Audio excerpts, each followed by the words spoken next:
যে আমাদের বাসায় না ওই বার্থডে কালচার ছিল না কোনো সময়। তো ওইটা থেকেই শুরু করে আমার জন্মদিন পালিত হচ্ছে এই যে আজকে পর্যন্ত, ব্যাপারটা এরকম। কিন্তু ব্যক্তিগতভাবে আসলে আমার দিনটা পছন্দ না, মানে আমার কেমন জানি মনে হয় কি এই দিন আসার আগে আমি কেন মাটিটা দুই ভাগ হয় না, আমি কেন ভিতরে চলে যাই। এবারের পর্ব আড্ডাবাজি। দর্শক, আজ 1 ডিসেম্বর, আর এই দিনেই জন্মগ্রহণ করেছিলেন আমাদের এক প্রিয় ব্যক্তিত্ব। ডিসেম্বর বিজয়ের মাস, বতে বিজয়, আর তিনিও বতে বিপ্লব সাহা। হ্যাঁ দর্শক, আমাদের দেশের বিখ্যাত এই ফ্যাশন ডিজাইনার 1971 সালের আজকের এই দিনেই জন্মগ্রহণ করেছিলেন। অবশ্য শুধু ফ্যাশন ডিজাইনার বললে ভুল হবে, তিনি একাধারে একজন চিত্রশিল্পী এবং সাম্প্রতিক সময় আমরা তাকে সঙ্গীত শিল্পী হিসেবেও নিয়মিত পাচ্ছি। সব কিছু নিয়ে কথা বলতেই আজ আমাদের হট সিটে এসেছেন প্রিয় বিপ্লব সাহা। চলুন আর কথা না বাড়িয়ে সরাসরি আড্ডায় ডুব দেই। আজ কিন্তু আপনি না, আমি গান ধরবো।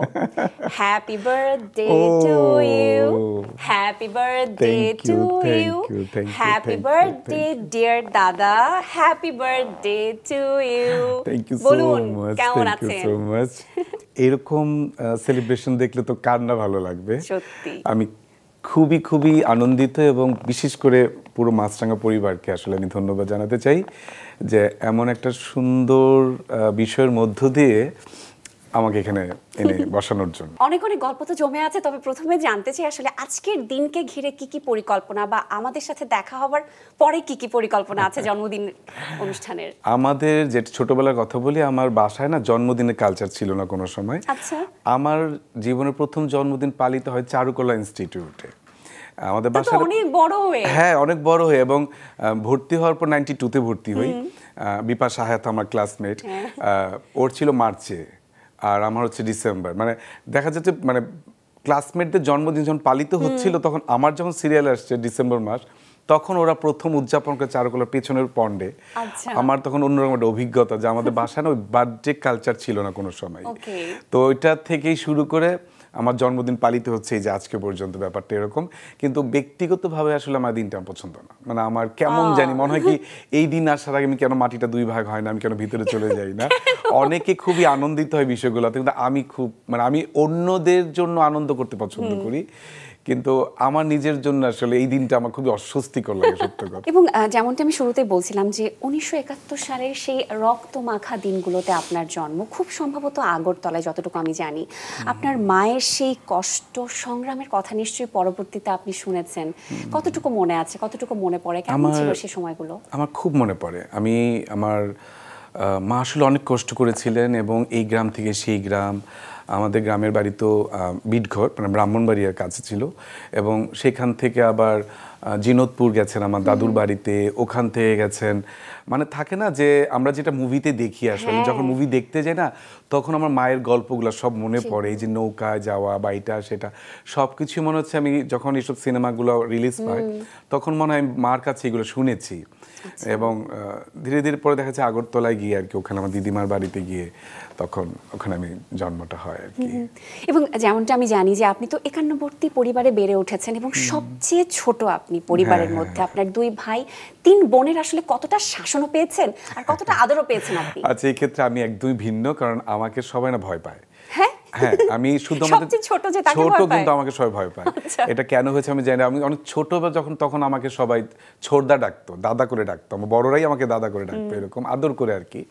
এবং আমাদের একান্নবর্তী পরিবার ছিল, ভাই বোন ছাড়াও আমার চাচাতো মানে জেঠতো ভাই বোনরা আমাদের সাথেই থাকতো, পিসতো মানে ফুপুদের ফ্যামিলিও আমাদের সাথে অ্যাটাচ ছিল।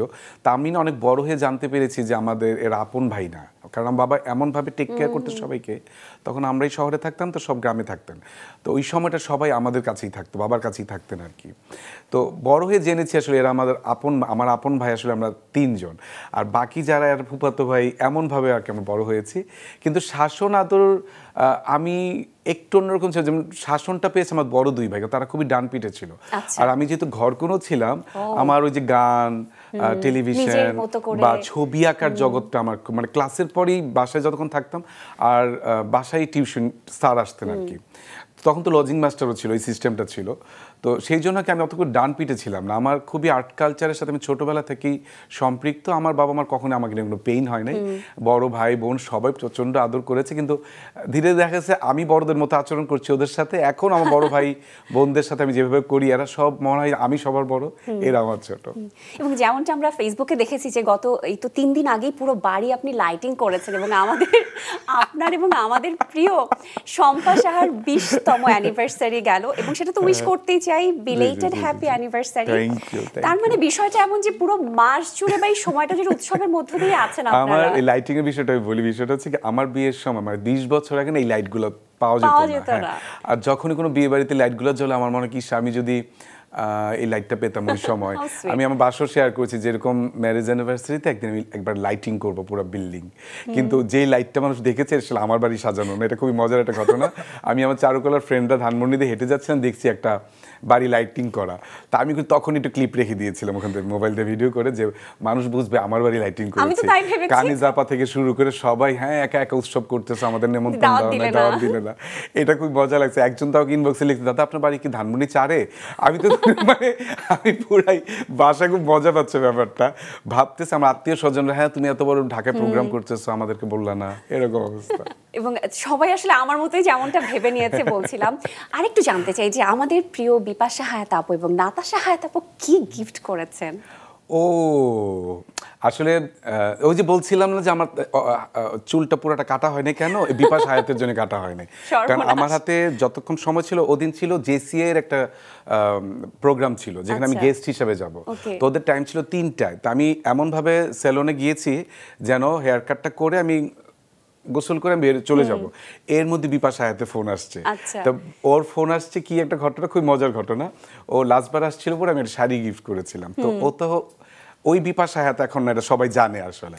ও এখন মানে বেশ কয় বছর আগে থেকে আসলে খুব কালারফুল লাইফ করে না, ওর পোশাক আশাক সবই হচ্ছে আর্ট কালারের মধ্যে মেনটেন করে। তো ও আসলে পরে না ওকে আমার যখন কিছু দিতে হয় আমার খুব টেনশন হয়, কারণ আমি খুব ব্রাইট কালার পছন্দ করি, আর ওর রং এখন এরকম ভাবেও পরে যেন মানুষ ওই রঙের দিকেও নাই তাকায়, ব্যাপারটা এরকম। তো যাই হোক আমি বাসাতে বেরিয়েছি, আমাকে হোয়াটসঅ্যাপে কল দিয়েছে, বলে দোস্ত তোর দেয়া শাড়ি পরেছি, আমি কি সুন্দর একটা পেন্টিং পেছনে আর ও বসে আছে। তাই বলবা খুব ভালো লাগছে, তো জানিস আমি শাড়িটা পরে আম্মুকে একটা দাওয়াতে গিয়েছিল মনে হয়, তো বলছে যে আম্মুকে ছবি পাঠালাম, পরে আম্মু বলে কি এইসব কাপড় তো আমি বাসায়ও পরি না, মানে দেখো আমি বাসায় হচ্ছে অনেক বেশি সুন্দর কাপড় পরি, অলওয়েজ পরস। তো ওইটা বলার জন্যই আমার সাথে ফোন করছে বিপাশা, যে দেখো আম্মা এই কথা বলছে, ভাবলাম তোমার একটু বিষয়টা বলি।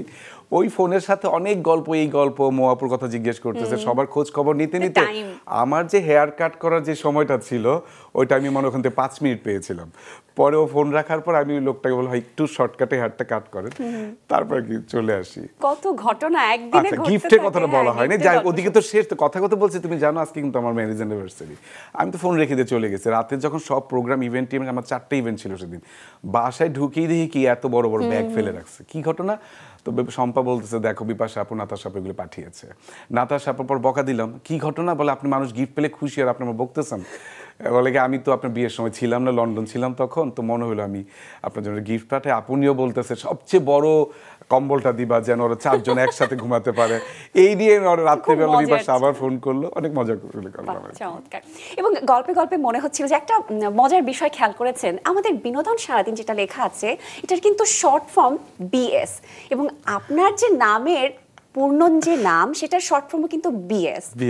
এবং আমরা তো সারাদিন আসলে বিনোদন বিলিয়ে বেড়াই, এবং আপনি তো বিশ্বের সব রঙই নিজের করে নিয়েছেন, বিশ্ব রং আপনি ধারণ করেছেন সেভাবেই। নিজেকে আসলে কতটা সফল মনে হয়? আমি আসলে সফল হওয়ার জন্য কিন্তু কখনো কাজ করি নাই। আমার কখনো, আমি যখন আর্ট কলেজে ভর্তি হই আমি তখন জানি না এখানে ভর্তি হলে পেইন্টার হয়, আর্টিস্ট হয়, এটা কিন্তু মাথায় ছিল না। আমি ছোটবেলা থেকে ছবি আঁকতাম, আমার বাসার মতের বিরুদ্ধে গিয়ে। আমার বাবা কখনোই পছন্দ করতেন না ছবি আঁকা, মানে স্কুলে যেই ক্লাসটা হতো ওই মার্কসটা যোগ হতো না বলে ওনারা কোনো আগ্রহই পায় নাই। আমাকে বছরে 1-2 প্যাকেট রং কিনে দেওয়া হতো, বাকি রংটা সাপ্লাই দিত আমার বড় ভাইয়ের বন্ধু, যে লুকিয়ে লুকিয়ে তুমি ছবি আঁকো, ব্যাপারটা এমন ছিল। সেই জন্য না আমি আমার কখনো কোনো কিছুর পেছনে খুব বেশি আশা নাই। আচ্ছা। আর এই যে সফলতার বিষয়টা আমি মাথায় আসি না, কারণ আমি মনে করি যে আমি যেই ভাবনা থেকে আর্ট কলেজে ভর্তি হয়েছিলাম, আমি ওখানে মাস্টার্স করেছি, ফার্স্ট ক্লাস পেয়েছি, ওই লেখাপড়ার পাশাপাশি আমি 92-তে ভর্তি হই, 94-এ বিশ্বরঙ্গে জন্ম হয়। এরপর যে আমি কাজগুলো করতাম সব কিন্তু বাধার মধ্যে, কারণ বাবা চাইতেন না আমি আর্ট কলেজে পড়ি, আর আর্ট কলেজে টিচাররা চাইতেন না আমি বিজনেস করি। আমি কিন্তু টোটাল বাধায় বাধায় গেছি। আমাকে লুকিয়ে রাখতে হতো কাপড়ের ব্যাগ, আমাকে লুকিয়ে রাখতে হতো রঙের ব্যাগ, বাসা এক ধরনের বিপত্তি, আর্ট কলেজে আরেক ধরনের বিপত্তি। এর মধ্য দিয়ে আমি এই পর্যন্ত আজকের এই চেয়ারে বসছি। আমি যা পেয়েছি সৃষ্টিকর্তা আমাকে ঢেলে দিয়েছেন, কিন্তু আমি জীবনে ওনার কাছে কিছু এইসব চাই নাই। আসলে সত্য কথা, আমি যখন যে কাজটা করেছি আমি নিজের আনন্দে কাজ করেছি, সেটা ডিজাইন করা হোক, সেটা ছবি আঁকা হোক, সেটা মানুষের সাথে বা এই যে এত এত কালচারাল মানুষজন আমার চারপাশে আছে, এটা তো একটু মানে কি বলবো, এটা একটা ঐশ্বরিক বিষয় আমার কাছে মনে হয়। অনেকের কাছে এটা ঈর্ষার কারণ যে আপনাকে এত মানুষ বিনোদন জগৎ বা ক্রিয়েটিভ মানুষরা এত ভালোবাসে কেন, এর উত্তর আমার কাছে আসলে নাই। আমি সত্য কথা, আমি আবেগ আপ্লুত হয়ে যে জিনিসটা ভাবলে যে আমি সেই নারায়ণগঞ্জে নিতাইগঞ্জে থাকতাম, যেই মানুষটা বাসে উঠতে পারতো না, বমি করতো, আমি আর্ট কলেজে আসার পরে কিন্তু আমার বমি বন্ধ হয়, আমি গাড়িতে উঠতে পারতাম না। ওই মানুষ এখন হাজার হাজার মানুষের কাছে যাই, অনুষ্ঠান করছি, এত এত বড় বড় মাপের সেলিব্রিটিরা, তারকারা, সেই রাজ্জা কবরী ম্যাম থেকে শুরু করে এখনকার এই জেনারেশন ছেলে মেয়েরা, মানে এই যে এতটা বছর কাজ করছি, আমার মনে হয় আমি সেবা করছি এবং তাদের আশীর্বাদ পুষ্ট হয়ে আমি কাজ করি, সবসময় এটাই মনে হয়। এবং সেই স্বপ্নের কথাটা আমি আরেকটু শুনতে চাই। এবং এই ডিসেম্বরেই, অর্থাৎ আসছে 20 ডিসেম্বর, আপনার ফ্যাশন ডিজাইনার হিসেবে পথ চলার 30 বছর পূর্ণ হচ্ছে, এবং আগাম অভিনন্দন, প্রাণ ঢালা শুভেচ্ছা, ভালোবাসা তো সবসময় জানাতে চাই। যাদের হাত ধরে আসলে এই ইন্ডাস্ট্রি নতুন রং পেয়েছে, প্রাণ পেয়েছে, আপনি তাদের মধ্যে অন্যতম এবং একজন। সেদিক থেকে বলতে চাই, অথচ একটা সময় ছিল যখন আপনাকে কেউ ফ্যাশন ডিজাইনার বলে আখ্যায়িত করতো, আপনি অনেক রাগ করতেন, এটা আমি শুনেছি, কারণটা কি? আমি এখনো মাইক্রোফোন পেলে কিন্তু বলি, ভাই আমি ফ্যাশন ডিজাইনার না, আমি চিত্রশিল্পী, আমি একজন পেইন্টার। কিন্তু এটা আসলে এখন আর বলা হয় না, কারণ এই যে এখনো বিখ্যাত ফ্যাশন ডিজাইনার বলে আমি কি কতবার মানা করবো। যাই হোক, আমি মনে করি যে বাংলাদেশের ফ্যাশন ইন্ডাস্ট্রির জন্য আমি কাজ করছি, এবং যে কাজটা আমি করছি সেটা চিত্রশিল্পী বিপ্লব করে, এটা আসলে ফ্যাশন ডিজাইনার করে না। ফ্যাশন ডিজাইনিংয়ে যেই যতটুকু আমার এক্সপিরিয়েন্স, সেটা হচ্ছে আমি চারুকলা ভর্তি হওয়ার আগে থেকেই কিন্তু আমি বাসার জন্য নানানভাবে ফ্যাশনের বিষয়গুলো ভালোবাসতাম, টুকটাক বোনদের জন্য করতাম। ওই অভিজ্ঞতাগুলোই হয়তো আর আপনি যখন আপনার কোনো বিষয় নিয়ে গভীরভাবে ভাববেন, দেখবেন যে ওটার কিছু না কিছু হলো আপনাকে স্পর্শ করবে। তা আমি সবসময় চেষ্টা করেছি আমার দেশ, আমার মাটি, আমার তাঁতি, আমাদের আর্ট কালচারাল যত কিছু আছে, হেরিটেজ যা কিছু আছে, সেগুলোকে মিশ্রিত করে পোশাককে সামনে নিয়ে আসতে। আমি কিন্তু খুব বেশি কঠিন কাজ করি নাই, যেটা কেউ করতো না আমি শুধুমাত্র সেইটাই করেছি বলে হয়তো বেশি হাইলাইটস হয়েছি। আর সেই কারণেই যত উজ্জ্বল রং আসছে, যত আমাদের যত দেশীয় হেরিটেজের সাথে যত রিলেটেড সাবজেক্ট আছে, যেগুলো যখন পোশাকে আসছে, একটা রেভলিউশন ঘটেছে, এবং যেটা আসলে এখন মানুষ ফলো করছে। ওই বিষয়গুলি আসলে আমি আমার পেইন্টিংয়ের জায়গা থেকে করেছি। এছাড়া বেশি কিছু আসলে করতে পারি নাই। আমি চেষ্টা করে যাচ্ছি, শিখছি, এবং প্রতিদিন শেখার তো শেষ নাই, কারণ ফ্যাশন জিনিসটা এরকম একটা স্রোতের মতো। আমি এই মাত্র বাসায় যেটা রেখে আসছি, গিয়ে দেখবো সেটা পুরনো হয়ে গেছে, তো সেই জন্য কন্টিনিউয়াসলি কাজ করতে হয়। আমি মনে করি যে অনেক ইন্ডাস্ট্রিতে অনেক ফ্যাশন হাউস আছে যেখানে হয়তো ওনার ডিজাইন করেন না, কিন্তু আমি কিন্তু এখন পর্যন্ত আমার যত বড় স্টুডিও থাকুক, আমি কিন্তু এখন পর্যন্ত, সেই দিনও মডেল শার্লিন আমার শুটে আসছে 13 বছর পরে, ও বলে দাদা এখন আপনি শাড়ি কুচি ঠিক করে দেন, আমি ঠিক করি। কারণ আমিও জানি আপনি প্রতিটা জুয়েলারি নিয়েও যেভাবে চিন্তা করেন যে কোনটার সাথে কি যাচ্ছে, কোন শাড়ির প্যাটার্ন কেমন হবে, ক্যানভাস, ওটা একটা আমি ক্রিয়েশন করছি, এখানে তো আমি অন্য কাউকে দিয়ে আমি ওই তৃপ্তিটা পাবো না, সেই জন্য নিজে করি। এবং এই যে গল্পে গল্পে আসলে কত কথা চলে আসে যে বাংলাদেশের তাঁত শিল্পকে আসলে মূল ধারায় নিয়ে আসবার জন্য বা আসবার পেছনে আসলে বিশ্বরং কতটা ভূমিকা রেখেছে বলে আপনার মনে হয়? সব ক্রেডিট তো আমি নিব না, কিন্তু আমি যদি চিন্তা করি যে 90 দশকের আগে বাংলাদেশের তাঁত শিল্প কেমন ছিল, আমার আগে যারা ছিলেন তারা যথেষ্ট পরিশ্রম করেছেন, কিন্তু যুদ্ধের পরবর্তী সময় থেকে যেভাবে আসলে ডেভেলপমেন্টটা হওয়া উচিত ছিল সেটা হয় নাই। সেটা আসলে অনেকটাই হচ্ছে 90 দশকের পরে গিয়ে। তা আমি এসে কি পেয়েছিলাম, আমি যখন ছোটবেলা বাসায় ছিলাম, আমার মাকে দেখতাম যে খুব কম পাবনা বা টাঙ্গাইলের শাড়ি ছিল, ম্যাক্সিমাম তারা কিন্তু ইন্ডিয়ান প্রিন্টের শাড়িটা পরতেন ওই সময়। এবং ছোট ছোট বিষয়, অনেক বিষয়, তখন তো আমি আসলে বিশ্বরং এই পর্যন্ত আসে ভাবি না, আমি তো নারায়ণগঞ্জ নিয়ে ভাবতাম যে নারায়ণগঞ্জে কি কি নাই, সেইটাই আমি করতে চাচ্ছিলাম ওই সময়টায়। এবং যখন তাঁত শিল্পীদের সাথে আমি পরিচিত হই, আমি তখন আসলে তাদের বাড়িতে যখন যাই, তাদের কাজ দেখি, এবং এক ধারায় কাজ চলছে, ওই যে জ্যাকেট পারগুলো চলছে, হয়তো জামদানি বুটি নিয়ে কাজ করছে, কিন্তু ম্যাক্সিমাম ভেরিয়েশনটা আসছে কিন্তু আসলে আমি ইন্ডাস্ট্রিতে আমি আসার পরে, যেগুলো এখন আমরা যে সাদা শাড়ি লাল পাড় দেখি, ওই সময় কিন্তু লাল পাড় হতো না, ওই সময় লালের ভিতর সাদা সুতা যেত বলে এটা ফেড হতো, টকটকে লালটা হতো না। এই যে ডাইং করে যে কাজগুলো, এগুলো নানান সময় নানান বিষয়ে প্রশ্ন আসতো আমার কাছে, আমি তাঁত শিল্পীদের সাথে যোগাযোগ করতাম, তাদেরকে চ্যালেঞ্জ দিতাম, তারা এগুলো করতেন, করতে করতে, এবং এইটার পেছনে আমি বলবো যে এই যে ফ্যাশন ইন্ডাস্ট্রি এ পর্যন্ত আসছে, আমার সেই সময় বন্ধুরা যারা ছিল, বিপাশা হায়াত, সুমি আপু ছিলেন, মো আপা ছিলেন, বা সুবর্ণা আপারা, সবাই কিন্তু যখন যেটা করেছি তারা, এবং মিডিয়ার বিশাল বড় রেভলিউশনটা কিন্তু আমাদের পরে হয়েছে গিয়ে, কারণ সবগুলো পেপার আসছে, চ্যানেল আসছে, ম্যাগাজিন হয়েছে, এইগুলো কিন্তু সবাই মিলে আমরা একটা উদযাপনের মতো করে এগুলো করতাম, যার জন্য হয়েছে কিন্তু তাঁত শিল্পীদের জন্য ভালো হয়েছে, তাঁতিদের জন্য ভালো হয়েছে। আমি যখন যেতাম, ছোট্ট একটা উদাহরণ হচ্ছে, তারা টিনের ঘরে থাকতেন, চকিতে ঘুমাতেন, এখন তারা লিফট দিয়ে 5 তলার উপরে ওঠেন। তার মানে পরিবর্তনটা বোঝা যাচ্ছে 90 দশক থেকে এই পর্যন্ত তাঁতিপাড়ায় কি হয়েছে, এটাইতে বোঝা যায় আসলে। তো আমি ওইটুক খুবই আশাবাদী যে এখন তারা এত ভালো পর্যায়ে গেছেন, তাদের কারণে তাদের আন্ডারে যারা তাঁত শিল্পীরা তারাও ভালো আছেন, কিন্তু বর্তমান যে ফ্যাশন ইন্ডাস্ট্রির সিচুয়েশনটা চলছে কিছুটা আবার স্থবির হয়ে যাচ্ছে। এখন আমি টিনের ঘর থেকে দালান হতে দেখেছি, কিন্তু এখন কিন্তু দেখা যাচ্ছে আবার যারা গরিব তাঁতির আছে তারা কিন্তু 5,000 টাকা তাঁত বিক্রি করে দিচ্ছে, কারণ শাড়ি পরার প্রবণতা কমে গেছে, হ্যান্ডলুম কাপড় পরার প্রবণতা কমে যাচ্ছে, সবাই একটু ওয়েস্টার্ন কালচার পছন্দ করছে। ওই সময় মিডিয়ার অনেক বড় অবদান আমি প্রতিবারই স্মরণ করি। আমি মনে করি যে এখনো যদি মিডিয়া আবার এই ইন্ডাস্ট্রির পেছনে দাঁড়ায়, যে আমরা আমাদের দেশীয় কালচারকে প্রমোট করব, আমি মনে করি তাঁতিদের 5,000 টাকা তাঁত বিক্রি করে মুদি দোকান করতে হবে না, ধান চাষ করতে হবে না, কারণ শিল্পী কিন্তু জন্মায়, শিল্পী কিন্তু হওয়া যায় না। তো আমরা যে আমাদের ক্ষতিটা করে যাচ্ছি, পরবর্তী প্রজন্মের কাছে আসলে আমি জানি না কি থাকবে, কি নিয়ে আমরা আসলে থাকবো। এবং আমি এও শুনেছি যে শুরুর দিকে 100 স্কোয়ার ফুটের একটি জায়গা নিয়ে 25-30 হাজার টাকা দিয়ে আসলে আপনি সেই শুরু করেছিলেন, সেটা খরচ করে, এবং মাত্র 1,000 টাকা দোকান ভাড়া দিয়ে সেই সান্ত্বনা মার্কেটে আপনার যাত্রা শুরু হয়েছিল, সেই সময়ের কথা মনে পড়ে? থ্যাঙ্কস দিতে চাই আমাদের প্রডিউসার সাহেবকে, নমস্কার। আপনি এত তথ্য জানেন। 25-30 হাজার না, 10-15 হাজার টাকা ছিল, এবং সেই টাকাটা ছিল, ওই সময়টা আমি ইভেন্টের কাজ করতাম, বিয়ে বাড়ি আলপনা করে টাকাটা আসছিল, ওই টাকা দিয়ে কিন্তু আসলে এটা বানানো। এবং প্রথমে কিন্তু আসলে এটা ফ্যাশন হাউস ছিল না, প্রথমে আমরা ইভেন্টের কাজ করতাম, আর ওই সময় তো মোবাইল ছিল না, আমি তো ঢাকায় চলে যেতাম ক্লাস করতে, তো অনেকে আমাকে পেতো না, কারণ তখন বিয়ে বাড়ি বা বার্থডে, বিভিন্ন কালচারাল অনুষ্ঠানের স্টেজ, আলপনা এগুলো করার জন্য আমাকে খুব ডাকতো। তো ওই ঠিকানাটার জন্য তখন যে মোবাইল থাকতো তবে কিন্তু আজকে বিস্মরণ হতো না। মোবাইল ছিল না বলে আমি একটা 100 স্কোয়ার ফিটের শোরুম খুঁজেছিলাম, যেটার মধ্যে আসলে ভিজিটিং কার্ড থাকতো এবং মানুষ আমাদেরকে খুঁজে পেত, ওই কারণে অ্যাড্রেসের জন্য এটা রেখেছিলাম। 2 বছর পরে গিয়ে আসলে দেখা গেছে যে একটা সময় মনে হলো যে প্রতিদিন তো ইভেন্টের কাজ থাকে না, তখন দোকান ভাড়া 1,000 টাকা তুলবো কেমন করে, এই জন্যে কিন্তু পোশাকটা রাখা হয়, গিফট আইটেম বা ছবি আঁকার সরঞ্জাম এগুলি রাখতাম, যে যেন প্রতিদিন সেল হলে আমি দোকান ভাড়াটা দিতে পারি। ওই চিন্তা থেকে আসলে এটা রাখা হয়। 2 বছর পরে মানে প্রথম একটা ঈদ করি পাঞ্জাবি দিয়ে, এরপর শাড়ি ঢুকে, এরপর ড্রেস আসে, আস্তে আস্তে ওই ইভেন্ট বাদ হয়ে যায়, ফ্যাশন হাউস হয়ে যায়। এবং আমি যতটুকু জানি যে আপনি তো যেমনটা গল্পে বলছিলেন যে সেই নারায়ণগঞ্জে থাকার সময় আপনি ঢাকায় যখন এসেছেন বাসে করে আসতেন এবং ম্যাপ দেখে দেখে চারুকলায় এসেছেন, এবং সেখানে আপনি ভর্তি হয়েছিলেন। পরিবার এটাতে একদমই রাজি ছিল না, তার নিষেধ করেছিলেন, কিন্তু আপনি কারোর কথাই শোনেননি।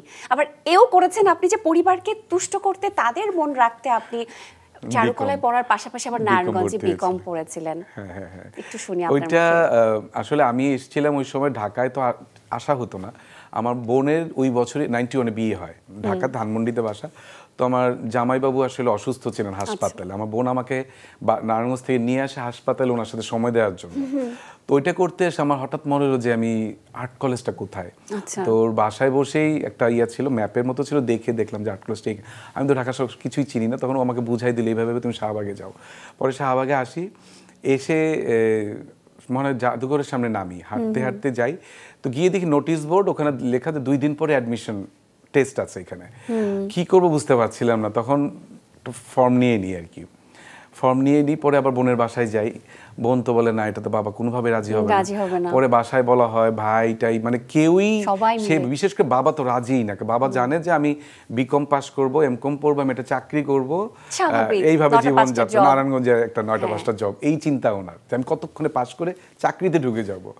তখন ওনাকে খুশি করার জন্যই, আর বাবা তো প্রচণ্ড রাগী ছিলেন, তখন বিকম ভর্তি, বিকম আমি 1 বছর পড়েছিলাম। কিন্তু পারা যায় না, কারণ আমি আর্ট কলেজে প্র্যাকটিক্যাল লাইফ, তখন ছবি আঁকতে হয়। আমি তো সারাদিন পরে এসে তখন তো গাড়ি ছিল, ইউনিভার্সিটি গাড়িতে যেতাম, ইউনিভার্সিটি গাড়ি আসতাম বা বাস, তখন তো ঢাকা নারায়ণগঞ্জ রাস্তা প্রচণ্ড রাশ থাকতো, টায়ার্ড হয়ে যেতাম। তারপর বাবাকে খুশি করার জন্য 1 বছর পড়েছিলাম। এরপরে আসলে বাবা, আমি 7-8 বছর চারুকলা, আমি তো 13 বছর পড়েছি, কিন্তু বাবা প্রচণ্ড বিরক্ত সবসময় ছিলেন। এবং আপনি যেমন ফ্যাশন ডিজাইনার হিসেবে 7-8 বছর কাজ করার পরবর্তীতে যে আপনার বাবা জানতে পেরেছিলেন, যখন জানলেন তখন তার অনুভূতি কি ছিল, কি বলেছিলেন? আসলে বাবা না বুঝতেছিলেন না কি হচ্ছে, কারণ আমি হচ্ছে কি এমন টাইপের ছেলে, আমাকে কোনো অবিশ্বাস করার কিছু নেই, কারণ আমি খুবই ঘরকুনো ছিলাম। তো আমার বড় 2 ভাইকে নিয়ে তারা এত ব্যস্ত থাকতেন, এদের পাহারা দিতে দিতে আমার খোঁজ তেমন রাখতেন না। কিন্তু আমি তো ভিতরে থেকে থেকেই কাজগুলো করেছি, অত বেশি মানে মানুষ জানতো না। কিন্তু জানলো বাবা তো নিজে ব্যবসা নিয়ে ব্যস্ত থাকতেন, অত পাত্তা দিত না আর কি, এটা কি এরকম আর কি ছিল। কিন্তু মূল যে বিষয় এখন যেগুলো ঘটছে, আসলে বাবা মা তো অনেক আগেই চলে গেছে। বাবা গেছেন প্রায় 16-17 বছর আগে চলে গেছেন পৃথিবী ছেড়ে, মাও চলে গেছেন প্রায় 14 বছর আগে। তো ওনারা আসলে হয়তো এই সফল যে বিষয়গুলো ওটা অতটা দেখে যান নাই। আর ঠিক তেমনি ঘটনাটা ঘটেছিল চারুকলা, যখন আমি 10 বছর পূর্তি করি বিশ্বরঙের বকুলতলাতে, তখন কবরী ম্যাম থেকে শুরু করে, চম্পাপা থেকে শুরু করে, বিপাশা, অপি করিম, সব মঞ্চে ভরা। তখন আমার স্যারদের আমি এনেছিলাম ওপেনিং করার জন্য, আমার টিচারদের, যারা এতদিন আমাকে আর কি বাধা দিতেন। তখন তারা মাইক্রোফোন নিয়ে বলছে যে আমরা এতদিনে 10 বছর পরে বুঝেছি যে বিপ্লব কি করেছে আসলে। তো এইগুলো মানে লুকোচুরির মধ্যকের কাজ করেছি তো, কারণ ওই সময়টা আসলে চারুকলা এটা একটা খুবই বাজে কাজ ছিল। মানে কাপড়ের ঝোলা নিয়ে আমি মানে চারুকলায় ঢুকতেছি, আমি সবসময় দারোয়ানের রুমে রাখতাম কাপড়ের ব্যাগটা, কারণ ওটা ভিতরে ঢোকাটা মানে একটা অসম্মানের ব্যাপার ছিল আর কি। কিন্তু এগুলো আমার ভালো লাগে বলতে, আমি সবসময় বলি। যেমন আমার সান্তনা মার্কেটের যে 100 স্কোয়ার ফিটের শোরুম, সেটার পাশে কোনো শোরুম ছিল না, কিন্তু সব টয়লেট ছিল। যারা টয়লেট করতে আসতেন তারা বিশ্বরঙকে আবিষ্কার করতেন, এমনি কিন্তু কাস্টমার ঢুকতেন না, কারণ ভিতরটা অনেক অন্ধকার, গলিটা অন্ধকার ছিল। তো টয়লেট করতে আসলে আমাকে খুঁজে পেত, যেটা কি পাটি বিছানো, শীতল পাটি, কেরোসিন কাঠের ফার্নিচার, মাটির পুতুল বিক্রি করি, টুপি বিক্রি করি। তখন তার এবং স্যান্ডেল পরে ঢুকতে পারতো না কিন্তু আমার শোরুমে, কারণ পাটি বিছানো ছিল। তো তখন পাটি কিনবো থেকে টাকা কই, অত জুতা খুলে ঢুকতে হবে, তো সবাই জুতা খুলেই ঢুকতো। পুরো বিষয়টা তারা এনজয় করতো এবং আমার এগুলো বলতে সবসময় ভালো লাগে, যে আসলে বলি এই কারণে অন্যদের জন্য ইন্সপিরেশন হয়, যে তারা যেন বোঝে যে আসলে এইভাবেও করা যায়। এবং আজকে যে এমনটা বলছিলাম যে কত কিছু যে জানি এবং কত কিছু যে মনে পড়ছে সেই সময়ের কথা, এবং ওই সময়টাতে নাকি আপনার একটা স্টিলের সুটকেস ছিল, আপনার বড় দিদি 90 টাকা দিয়ে আপনাকে আর্ট স্কুলে ভর্তি করিয়েছিলেন। সেই সময়ের গল্প একটু ছোট্ট করে শুনবো। এটা হচ্ছে ওই মানে ছোটবেলা থেকে তো ছবি আঁকতে পছন্দ করতাম, কিন্তু বাবা কখনোই, আমি কিন্তু খাটের নিচে গিয়ে ছবি আঁকতাম, কারণ বাবা বকা দিতেন যে ছবি আঁকো না, পড়ালেখা নষ্ট করবে। সেটাও নিষেধ ছিল, হ্যাঁ, যেমনটা বলেছিলেন। তো আমার খুবই ইচ্ছা ছিল ওটা আর্ট শিখবো, কিন্তু শেখার তো জায়গা নেই। পরে যখন চিত্রকলা নিকেতন হলো নারায়ণগঞ্জে, তখন খুব চাচ্ছিলাম, কিন্তু বাবা তো সাপোর্ট দিচ্ছিল। পরে বড়দিদি উনি আমাকে ভর্তি করিয়ে দেন, আসলে যে বাবার সাথে যুদ্ধ করে যায়, কিচ্ছু হবে না, লেখাপড়া নষ্ট হবে না, ওকে পড়তে দেন। তো ওইখানে যাওয়াটাই আসলে আমার ক্যারিয়ারের জন্য, যে আজকের যে আমি সত্য কথা, ওই চিত্রকলা নিকেতন, চারুকলা ইনস্টিটিউট, এবং ওখানে ভর্তি হওয়ার কারণে যে আমার চারপাশে যে বন্ধু, আমার পরিবেশ, এটা আসলেই অনেক বড় ভূমিকা রেখেছে মনে করি। এবং গল্পে গল্পে তো আরও শুনছিলাম যে যেমন চারুকলা আসলে যখন পড়তে হয়েছে, তার মানে তো গায়ে হলুদ বা বিয়ে শাদীর অনুষ্ঠানের নানান কাজের আয়োজনের ডাক আসতো নিশ্চয়ই। সেই সময়গুলোতে আসলে কি করতেন এবং সেই সময়গুলো কতটুকু আপনি ধারণ করেছেন, যেটা আপনার পরবর্তীতে নিজের বিয়েতে আসলে সাহায্য করতে? আচ্ছা, যেটা হচ্ছে যে আমি তো মানে বিশ্বরং চারুকলার ভর্তি হওয়ার আগেই কিন্তু এগুলো কাজটা করতাম। হতে কি মানে যেই বাড়িতে কেউ ছবি আঁকতে পারে, এটা কিন্তু পরিবারের মধ্যে দেখা যাবে, তার ডিমান্ড থাকে বেশি। আমার ডিমান্ড কিন্তু স্কুল লাইফ থেকে, একদম যখন আমি কেজি 2 থেকে, তখন থেকে আমার ডিমান্ড শিশুবাগে। এরপর আমি হাই স্কুলে চলে যাই, সেখানে আমার ডিমান্ড প্র্যাকটিক্যাল খাতা আঁকার জন্য, গার্হস্থ্য অর্থনীতি খাতা আঁকার জন্য। মানে ছবি আঁকাটা এমন একটা জিনিস, এটা আসলে ঘরে ঘরে থাকে না, সেই জন্য আমার ডিমান্ড কিন্তু আসলে ছোটবেলা থেকেই। এরপর যখন বিয়ে বাড়ির কাজ টাজ করতে শুরু করলাম, তখন আরো পপুলার হয়ে গেলাম নারায়ণগঞ্জে। এবার চারুকলা যখন ভর্তি হলাম, আরো ডিমান্ড বাড়তে থাকলো। কিন্তু যেই সময় বিশ্বরং পপুলার হতে থাকলো, তখন মানুষ ভাবতে থাকলো এখন কি আর বিয়ের কাজ করবে নাকি বিপ্লব। এখন যে আমরা ইভেন্ট শুনি, আসলে তখন তো ইভেন্ট শব্দটা, হ্যাঁ ইভেন্ট প্ল্যানার, এইসব শব্দ তো বুঝতাম না আসলে। তখন কিন্তু আসলে আর্ট কলেজের ছেলে মেয়ের এই কাজগুলো করতো, যারা আর্টিস্ট তারা এই কাজগুলো করতো, এটাই বুঝতাম। তো একটা সময় আসলে ব্যস্ততা এত বেড়ে যায়, আর মানুষ আমাকে ভয় আর বলেও নাই যে তুমি এসে আলপনা করো আমার বাড়িতে। কিন্তু আপনার বিয়ের সময় কি হয়েছিল? সব কাজ কি তখন আপনি নিজে করেছিলেন? সেই দায়িত্ব কে করেছিল? না, আমার এই যে 20 বছর ভেবেছিলাম একটু বড় করে করব, বাচ্চার পরীক্ষা, জন্য আর এটা করা হয় নাই। তখন আমি আমার বিয়ের পাঞ্জাবি বের করি, পাঞ্জাবি ধুতি, যে দেখি তো লাগে কিনা এখন, না দিব্যি ঢুকে গেছি লাগে। পরে আমি আমার ছেলে মেয়ে বলতেছে তোমার বিয়ে এরকম পাঞ্জাবি, মানে ওদের পছন্দ হয় না ব্যাপারটা। এটা বলার উদ্দেশ্য এটাই, এমন ব্যস্ততা ছিল, বিয়েটা একটা ঝামেলা মনে হচ্ছিল ওই সময় আমার। এখন যে মানুষ কত এক্সাইটেড থাকে, মানে আমি যে কি দিয়ে কি মিল টিল করে এগুলো বানিয়ে বিয়ে করে আসছি, মানে এটা মানে হাস্যকর অবস্থা। এবং আমার বিয়েতে আলপনা করেছিল কেউ বাইরে থেকে এসে মনে হয়। আমার মেজো ভাইয়ের বিয়ে কিছুদিন আগে হয়েছিল, তখন আলপনা করি নাই। তখন আমাকে অনেকে খেপায় যে টাকা পাবা না তো এই জন্য মানে আলপনাটা করো নাই, তাই না? মানে যেটা হয় আর কি, পার্টিওয়ালা পার্টিতে ঘুমায় না, ব্যাপারটা এমনই হয়। একটা সময় নাকি আপনি বউ সাজাতে পারতেন?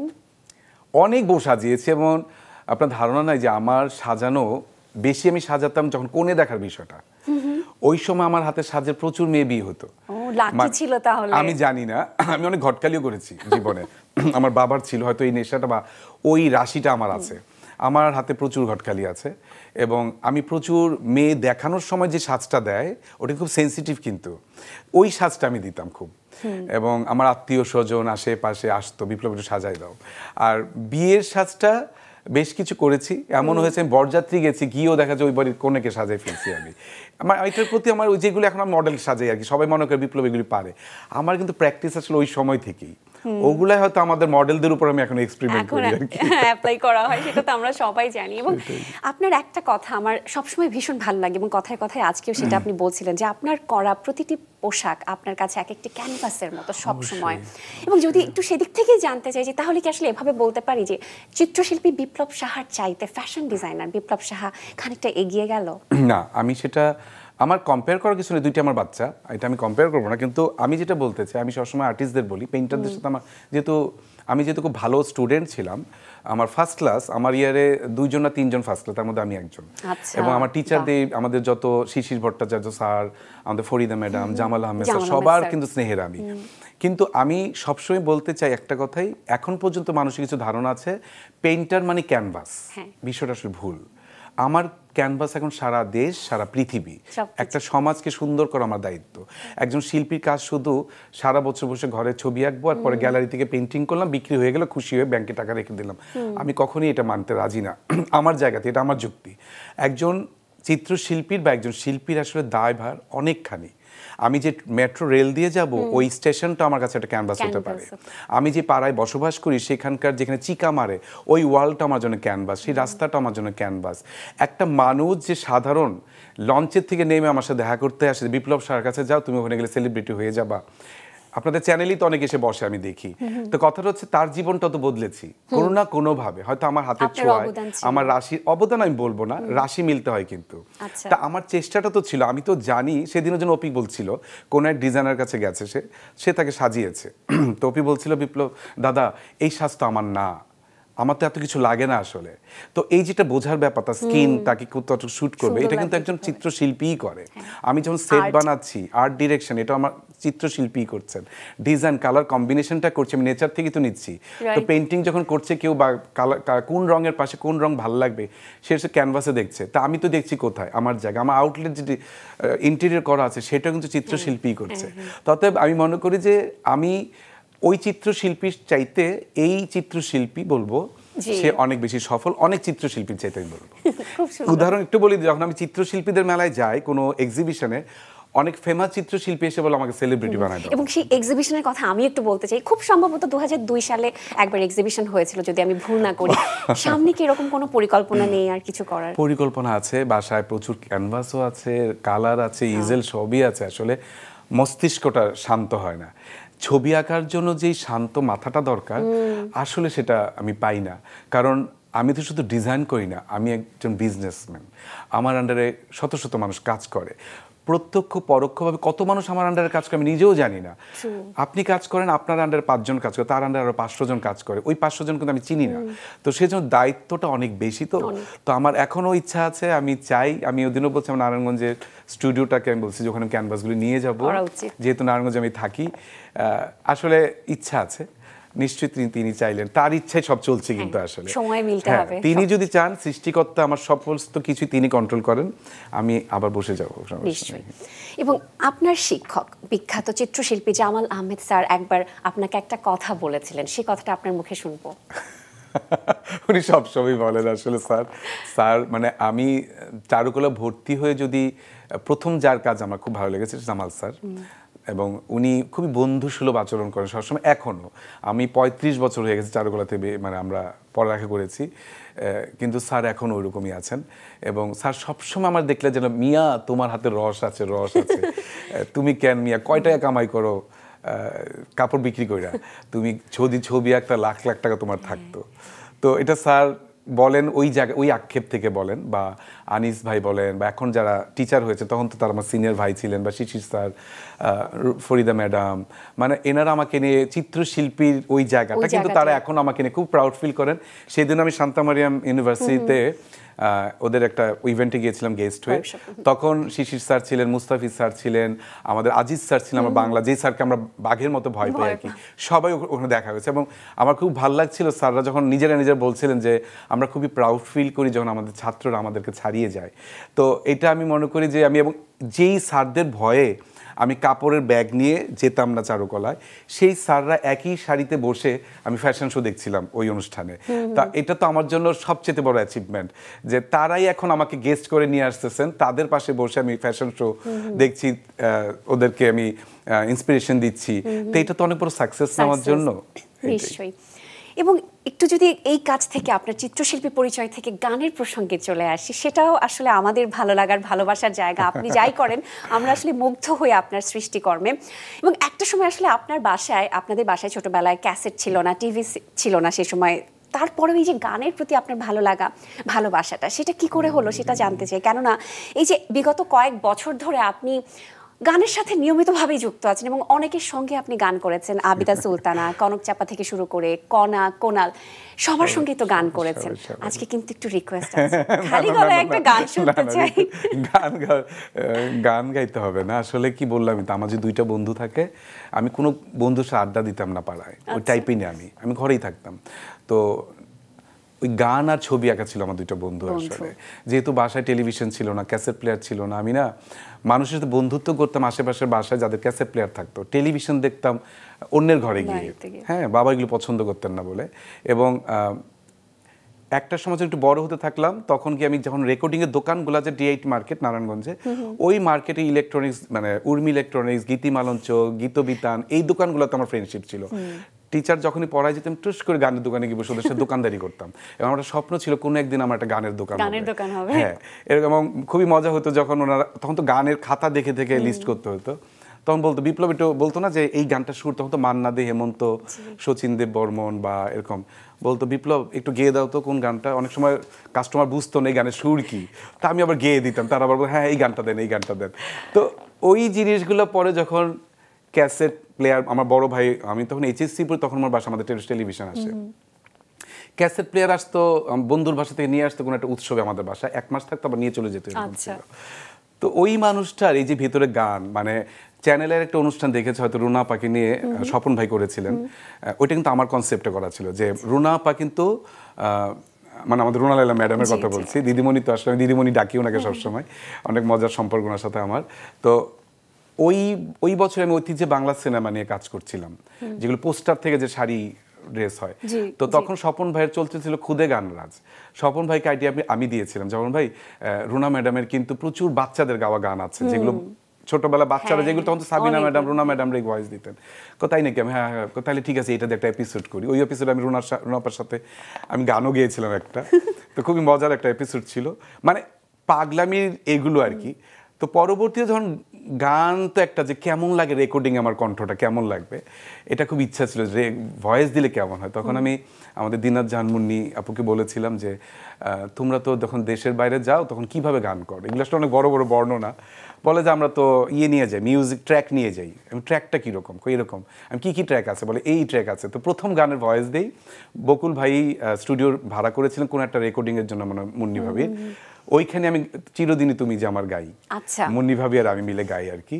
গান তো পুরা, তখন তো ভাইরাল শব্দ বুঝতাম না, এত পছন্দ করলো সবাই। ওই গান যখন ছাড়লাম তখন রাজন শাহ আমাকে বলতেছে তুমি গান গাবা, আমার বলো না কেন, ও তো সুরকার। তুমি মৌলিক গান গাই, মৌলিক গান কি আবার? মৌলিক গান মানে তোমার নিজের গান। আমি এটা আবার কেমন হয় নিজের গান কেমন? আমি তো সবসময় মানুষের গানই গাই। বলে না না তুমি একটা আমার গান আছে বাসায় আসো। পরে আনচান আনচান গানটা গাই, ওই গানটা গাওয়ার পরে আমি বলি এটা তো ডুয়েট হলে ভালো লাগবে। পরে কনারে ফোন দিই, আমি কনা ভয়েস দিবি, কোথা তো গানটা তো সুন্দর, চলো ভয়েস দিই। এই করে করে আসলে এরকম প্রত্যেকটা গানের মজার মজার অভিজ্ঞতা আছে, গল্প আছে আসলে। আবিদ আপার সাথে, কনক আপুর সাথে, লাস্টে সালমার সাথে করলাম। সালমা তো খুবই সবসময় যেখানে দেখে খোটা দেয়, তুমি সবার সাথে গাও, আমার সাথে গাও না। পরে সালমার সাথে একটা গান করলাম। এখন ঐশীর সাথে অনেকগুলি গান আছে আসলে রিলিজ হয় না, কারণ ওগুলো মিউজিক ভিডিও করতে হবে বলতে সময় পাচ্ছি না। সেটা আরো আলাদা প্ল্যানিং আছে। এবং নতুন নতুন কাজের মধ্যে দিয়ে আপনি সবসময় যুক্ত থাকেন। বতে তো বিশ্বরং, সেটা আমরা জানি, এবং বতে বাউলিয়ানা অর্থাৎ ম্যাজিক বাউলিয়ানাতে এবার আপনার কাজের অভিজ্ঞতা হয়েছে। বাংলাদেশের লোকসঙ্গীতের আসলে সব থেকে বড় রিয়েলিটি শোতে কাজ করার অভিজ্ঞতা কেমন হয়েছে শুনতে চাই। দুর্দান্ত, মানে ওটা তো অক্সিজেন আমার জন্য, সত্য কথা অক্সিজেন। কারণ আমরা সবসময় কাজ করি, এটা তো মানে সব সেক্টরের শিল্পীরাই বলবে যে সবসময় তো মনের মতো কাজ পাওয়া যায় না। তো মাছরাঙার প্রতি আমি সবসময় কৃতজ্ঞ থাকি যে ওনারা আমাকে নির্বাচন করেন।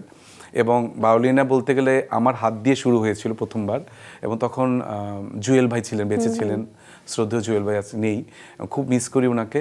এবং উনি যেদিন এসেছিলেন আমার সাথে মিটিং করেছিলেন, তারপরে কয়েক পর্ব করি। এবং আমি অলওয়েজ এগুলো তো একটা ক্রিয়েশন এক ধরনের, অন্যান্য চ্যানেলও রিয়েলিটি শোর সাথে থাকি, কিন্তু বাউলিয়ানার কাজ করাটাই আসলে অন্যরকম। এটা আমার নিজের জায়গা, মাটির গন্ধ পাওয়া যায়, মাটির গান পাওয়া যায়, দেশীয় সুর, মানে প্রত্যেকটা কিছুই মনে বিশ্বরঙের সাথে একদমই বিপ্লব সার সাথে যায়। তো এই বছরও কাজ করতে পারছি। আসলে এখন সমস্যা কি অনেক ব্যস্ততা বেড়ে গেছে, তো একটা সময় আমি আসলে আগে পড়েই থাকতাম, আমার কাছে একটা মনে হতো ওখানে থেকে যায়, এবং আমার টিম যখন যেত ওরা ওখানে থাকতো, পিকনিক পিকনিক একটা অবস্থা ছিল। তো এখন আসলে ব্যস্ততা অনেক বেড়ে গেছে। মাঝখানে হয়তো আমরা 2-3 বছর করি না, এই বছর আবার করছি, জানি না কতটুকু করতে পারছি, কিন্তু আমাদের সর্বোচ্চ, আমাদের বিশ্বরং পরিবার টিম সর্বোচ্চ দেওয়ার চেষ্টা করছে। এবং আমি চাই এই ধরনের কাজ সবগুলো চ্যানেলই হোক, যেন আমরা আমাদের ঐতিহ্যকে হারিয়ে না ফেলি। নিশ্চয়ই নিশ্চয়ই। এবং আপনার আসলে অনেকগুলো ক্লোন করা দরকার, সবখানে তাহলে ছড়িয়ে ছিটিয়ে বিপ্লব সাহাকে রাখা যাবে, এটা খুব ভালো হতো। আমি মিস করি আমাকে, আমি আমাকে মিস করি। এবং একজনের কথা তো আসলে জানতেই চাই, দ্য গ্রেট সাদিয়া ইসলাম মোয়ের কথা তো শুনতেই চাই। তিনি আসলে আমাদের সবারই ভীষণ ভালোবাসার পছন্দের একজন ব্যক্তিত্ব, এবং যে কোনো সম্পর্কে আসলে সেই যে একটা জায়গা থাকে না, ভক্তি, শ্রদ্ধা, ভালোবাসা, আস্থা, বিশ্বাস, সব কিছু মিলিয়ে সর্বোপরি বন্ধুত্বের একটা অটুট বন্ধন, একটা জায়গা থাকে। আপনার জীবনে আসলে সাদিয়া ইসলাম মৌ কোন জায়গাটা দখল করে আছে? পুরোটাই দখল করে রেখেছে। আসলে কি, আমার কাছে ওদিনও একটা, আমি চ্যানেল 9 একটা ইন্টারভিউ দিতে গেছিলাম, পরে অন্য একটা ফ্যাশন হাউসের ওনার ওখানে বসা ছিলেন, কারণ দুইজনকে নিয়ে তো ঈদের অনুষ্ঠান করবে। তো যাওয়ার পর ওনার অন্য কোনো প্রশ্ন, প্রথম প্রশ্ন হচ্ছে কি, বিপ্লব একটা কথা জানতে চাই, কি আপনার সাথে তারকার কিসের সম্পর্ক, আমরা দেখি তারকা পাই না। তা আমি না থাকায় অপ্রস্তুত হয়ে গেছি, উনি আমাকে কী প্রশ্ন করলো, এটা ওনার প্রথম প্রশ্ন এইটা। তখন আমি বললাম যে আসলে শুরুটা হয়তো তারকা দিয়ে হয়, কিন্তু আমাদের পরবর্তী সম্পর্কটা তারকার থাকে না। আমি আজকে জানি যে মোয়াপুর বাসায় রান্নার মানুষটা আছে কিনা, এটা কয়জন জানে? আমি আজকে জানি যে জাহিদ ভাইয়ের কি সিচুয়েশন, এটা কয়জন জানে? তো এই যে বিষয়গুলো, আমি যখন কথা বলি এই কানে বিপাশা হাত, এই কানে মৌ থাকে, দুই ফোনে দুইজনের সাথে কথা বলি। এবং মজার ঘটনা একটা, আমার না বাংলাদেশে এই পডকাস্ট যেটা হলো, রুম্মান রশিদ আমাদের সবার প্রিয় ব্যক্তিত্ব বলবো, প্রিয় মুখ এবং সবার আদরের। আমার মাঝে মাঝে হিংসা লাগে লোকটাকে, মানুষ যেন আমাকে আদর করে, কিন্তু সে তো দেখতে আরো বেশি আদর পায়। তো তার যে সাদিয়া ইসলাম মৌ নিয়ে যেই পডকাস্ট করেছে, এটা দেখার পরে তো মানে আমাকে সবাই প্রশ্ন করে, তুমি দেখছো তো না, তুমি দেখছো তো না। তো আমার এইটা যখন ভাইরাল হয়ে গেছে, পরে আমি মৌকে ফোন করলাম, বিপাশাকে ফোন করেছি। আমি কি, আচ্ছা যাদের বাজেট কম, যে একজন মৌ নিতে পারে না বা বিপাশা নিতে পারে, তারা কিন্তু অল্প বাজেট আমারই নিতে পারে। কারণ তারকাদের কিছু কিছু তারকার কি না জানি আমি, অর্থাৎ অল্প বাজেটে লাগলে আমি বলে দিচ্ছি আমার নিতে পারে। কিন্তু তো সম্পর্কটা আসলে এমন একটা জায়গায় গেছে আমাদের, ফ্লাইটে ওঠার সময় বিপস আমি কিন্তু উঠলাম, নামার সময় বিপস আমি কিন্তু নামলাম। ব্যাপারটা হচ্ছে এইরকম, তাদের গতি বিধি আজকে এত বছরের আমাদের, এগুলো আসলে তারকা নাই এখন আমাদের সম্পর্কগুলো। তাদের সুখ দুঃখ আনন্দ বেদনা, বা আমার সুখ দুঃখ আনন্দ বেদনা, কয়দিন আগে আমার ওয়াইফ হাসপাতালে ছিল, আমি ফেসবুকে দিনে কোথা থেকে জেনে রাত 2টা বাজে হাসপাতালে গিয়ে ভিজা চুল নিয়ে দাঁড়ায়, ভিজা চুল নিয়ে, কারণ সে কোনোখানে শুনছে যে শম্পা হাসপাতালে আইসিইউতে। এই যে ছুটে আসা, এটা তো আসলে তারকারা করে না, আসলে এটা আসলে মানুষটা করে। তো সর্বোপরি আসলে আমি খুবই সৌভাগ্যবান, অনেক ভালো ভালো মানুষের সাথে মেশার সৌভাগ্য হয়েছে, শেখার সৌভাগ্য হয়েছে। এবং সর্বোপরি বিপাশা একটা উদাহরণ, মৌ একটা উদাহরণ, যেটা আসলে এই জেনারেশনের সাথে আমি কাজ করি, আমি প্রতিটা স্টেপে স্টেপে তাদেরকে শিখাইতে চাই। কারণ আমি দেখে শিখেছি তারা কিভাবে নিজেদের স্টারডম মেনটেন করেছেন, তারা কিভাবে মানুষ হিসেবে কাজ করেন, তারা কিভাবে সবকিছু ভুলে গিয়ে এবং তারা কিভাবে না করতে পারেন, তারা কিভাবে লোভ লালসা ত্যাগ করতে পারেন। এই প্রতিটা জিনিস এই জেনারেশনের কাছে আমি যতটুকু পারি দেওয়ার চেষ্টা করি। এটা আসলে একটা ইনস্টিটিউট। অতএব মানবিক দিক থেকে আমার কাছে ঘরের মানুষ, আমি তো আসলে লক্ষ্মী রাখি আসলে, এবং ওই জায়গা যদি মিডিয়ার জায়গা থেকে হয় আমি বলি পর তাদের ইনস্টিটিউট, তাদের কাছে কারো যে সৌভাগ্য হয় একবেলা হয়ে তাদের বসে থাকা, আমি সবসময় বলি কথাগুলো অন্তত শোনা, হ্যাঁ, যে তারা কি করে সারাদিন, কথা বলার দরকার নেই, শুধু তাকায় থাকো তাদের দিকে। এগুলো আমি দেখেছি আসলে 35 বছরে। অতএব আমি এগুলো মনে করি যে আগামীতে দেখতে পাবো কিনা জানি না, তো লাখে একজন মিলবে, কিন্তু আমি আসলে অনেক গুণী মানুষদের সাথে মিশেছি, গুণী যেটা আসলে আমি শিখেছি অনেক কিছু তাদের কাছ থেকে। সত্যি দাদা চমৎকার করে বলছিলেন আপনি। তবে এবার চটপট রাউন্ডে যেতে চাই। ঝটপট কিছু প্রশ্ন করব, চটপট উত্তর দিতে হবে। জন্মদিনে কোন উপহারটি পেলে আপনি সবচেয়ে বেশি খুশি হন? প্রিয় মানুষ আসলে। জন্মদিনে কোন খাবারটি আপনার না হলে হবেই না, লাগবেই? একদম ধবধবে সাদা পোলাও। আচ্ছা, ব্যাস। বিশ্বরং, বিপ্লব সাহার জীবন থেকে আসলে কোন 3টি রং বা কোন 3টি ভুল কাজ জীবন থেকে একেবারে মুছে ফেলতে চান বা সরিয়ে ফেলতে চান? ভুল বলতে কিছু নেই, আসলে অভিজ্ঞতা হয়, আসলে সিদ্ধান্ত নিতে সুবিধা হয়। সরিয়ে ফেলতে চাই না, আসলে ভুল শুদ্ধ মিলিয়ে যাই। তবে আমি জিনিসটা চিন্তা করি যে পার্টনারশিপ কিছু করা উচিত না। কোন শিল্পীর সঙ্গে এখনো ডুয়েট হয়নি অথচ আপনি সামনে করতে চান? এত বড় হাসি। আমার তো স্বপ্নের মানুষ রোনালেলা ম্যাডাম, সাবিনা ম্যাম, আর যারা আছে এর পরের সামিনা চৌধুরী। কিন্তু আমি এগুলো করতে চাই না আসলে, কারণ করতে ভাবিও না, আমার ভাবায় না। কারণ আমি যতটুকু গেয়েছি, যাদের সাথে গেয়েছি, যারা আমাকে সময় দিয়েছেন, তাদের কণ্ঠ দিয়ে গানটাকে অনেক বেশি সমাদৃত করেছেন, এমনি আমি অনেক ঋণী। চাইতে তো সবাই চাইতেই পারে আসলে। নিশ্চয়ই। সর্বশেষ শোনা কোন গানটি আপনি গুনগুন করে গাইছেন ইদানিংকালে? জন্ম থেকে জ্বলছি মাগো। দেশ বিদেশে আপনার প্রিয় 3জন চিত্রশিল্পীর নাম জানতে চাই। দেশে বললামই তো, শিশির স্যার, আমাদের শিশির ভট্টাচার্য স্যার, আমার রফিকুন নবী স্যার, জামাল আহমেদ স্যার, আসলে অনেক আছেন। আর ভ্যান গোগ আছে, লিওনার্দো দা ভিঞ্চি, মানে একজন 3জন বলাটা আসলে ডিফিকাল্ট, এক একজন এক একটার জন্য স্পেশাল তো। আচ্ছা, তারপর আর কি। আর প্রিয় 2জন ফ্যাশন ডিজাইনারের নাম জানতে চাই। বাংলাদেশে অবশ্যই আমাদের বিবি আপার কাজ, শ্রদ্ধা বিবি আপা, তার কাজ ভালো লাগে। ইন্ডিয়া সব্যসাচীর কাজ জানা যায়, শেখা যায়, দেখা যায়, এনজয় করা যায়। অসংখ্য ধন্যবাদ, চমৎকার একটা আড্ডা দিলাম। বিনোদন সারাদিনে আসবার জন্য অসংখ্য ধন্যবাদ, কৃতজ্ঞতা, ভালোবাসা। অনেক অনেক ধন্যবাদ, এবং আমি অবশ্যই অনেক বেশি সম্মানিত বোধ করছি। আপনাকে ধন্যবাদ, এবং বিনোদন সারাদিন পুরো টিম যারা এতক্ষণ ধরে দেখছিলেন বা কাজ করছেন পেছন থেকে, এবং পুরো মাছরাঙা চ্যানেলটা আমার পরিবার আসলে আমি মনে করি। সবার প্রতি অনেক কৃতজ্ঞতা, ধন্যবাদ, এবং সবাই যেন আমার জন্য অনেক অনেক আশীর্বাদ করে।